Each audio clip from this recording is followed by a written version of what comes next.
at our elections, and there's no defences we have for it. Deputy Speaker, for the record, I've been doing some academic research on Russian conventional and non-conventional warfare. I lived in the Soviet Union and post-Soviet states from 1990 to 1994, and I've made several recent trips to Ukraine and the Baltic Republics, about 7 in all for research purposes. I thank the honourable member for Wallingford Carl Shortland for calling this debate and for its spirit. I think the best way I can help is by suggesting a few definitions, either Russian or my own, and then making some suggestions to the Minister. I think the most important thing that we can achieve is to avoid worsening relations with Russia and to do what we can to minimise the chances of conflict, which are small but genuine.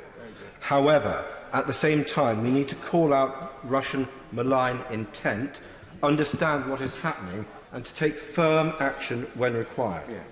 It is quite clear that the Kremlin opposes liberal democracy and sees it as a threat. Its doctrines imply a conflict of values. These are the Russian foreign policy concepts, 2 of them in the last 20 years, the Information Security Doctrine, Russia's recent national security strategy, as well as the 3 military doctrines in the past 2 decades. The member for Solihull talked about the conceptualisation of active measures and hybrid war. The first characteristic in contemporary Russian doctrine of military conflict, военный conflict, not just conflict, but military conflict, is the combining of people power with military and non-military tools. And I quote, the integrated use of force, political, economic, informational and other measures of a non-military character implemented with extensive use of protest potential of the population, my slightly rough translation, and special force operations. And by this, I think we're talking about cyber and espionage as well as traditional SF physical operations. So contemporary military conflict is about the integrated use of all tools. And that is vote rigging is very much part of that.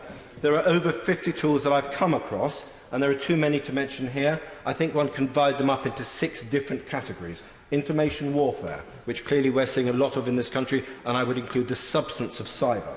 Soft power, culture, religion, governance and law, more applicable to East Europe than us. Subversive political tactics, and this goes back to old Soviet active measures, which my right honourable friend from the New Forest will know well. Assassination, blackmail, compromat, the stuff they may or may not have on President Trump, we hope not, but who knows, and all this sort of elements. These were developed by the KGB and have been re-championed by the SFB and the GRU. Diplomacy and public outreach, economic tools, and conventional and non-conventional military tools. To those 6, one should add another 2 elements, command and control. Journalists often miss that out because they don't think it's that interesting. But for diplomats, for soldiers, for one presumes spooks, the people who try to understand this, the command and control structures here are important to understand. And finally, and there's been some talk about this, the way to control, the psychological chess. This is known in Russian as reflective control, and it is a way of leading your opponent to their own demise.